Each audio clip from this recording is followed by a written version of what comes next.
Hello everyone, this video is about parametric differentiation. Parametric means using parameters. So let's say we have the red equation x equals t minus 2 and y equals 2 over 1 minus t. So the t is the parameter here. If you express t in terms of x, you get this. T in terms of y, you get this. And if you substitute, we get x plus 2 equals 1 minus 2 over y. And you can subtract 1 from both sides. You get x plus 1 equals minus 2 over y, which means y equals minus 2 over x plus 1. Or we can use minus 2 times x plus 1 all to the power of minus 1. So if you differentiate this, you get minus 1 times minus 2 is positive 2, x plus 1, the power is now minus 2, or you can say it's 2 over x plus 1 all squared. Now if you don't want to do it that way, you don't want to differentiate explicitly, you can just use the chain rule here.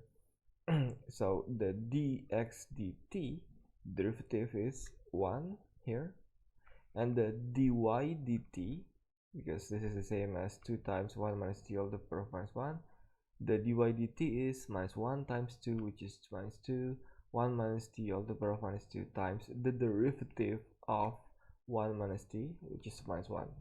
So we get positive 2 over 1 minus t squared. The dy dx is dy dt dt dx. The dy dt is just like this, 2 over 1 minus t all squared, times the dt dx is actually the reciprocal of the dx dt, which is 1 over 1, which is 1. So in case you are wondering, why do we get this dy dx from the parametric differentiation method, but if we just substitute and differentiate, we get something different? Well, that's because if you just replace the t here with x plus 2, you will get exactly the same result actually. So if we can do it without using the chain rule, without using this method, without using the blue method, if we can do it using only the red method here, the right things in red, why do we have to use the ones in blue?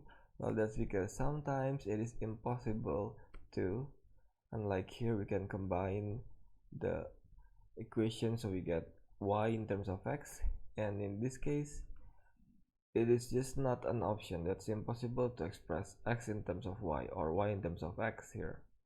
So we use the parametric method.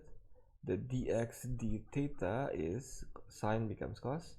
Here we have the dy d theta is exactly the same times the derivative of the power.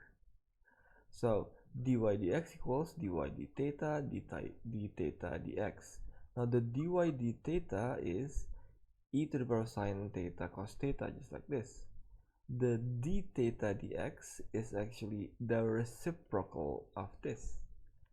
So it's not cos, but it's 1 over cos, because this is d theta dx and this is dx d theta. So you can simplify here, you get e to the power of sine theta for the final answer. So this is the formula you see in MF19. If x is a function of t and y is a function of also t, dy dx is dy dt divided by dx dt, or you can say multiplied by dt dx, same thing. So if we are using a theta, for example, then here we have dy d theta times d theta dt. So you have to find dy d something and dx d something. That's the first step. So basically we differentiate with respect to maybe t or maybe theta or whatever variable we use in the functions, and then we use the chain rule. So That's it. I'll see you again next time.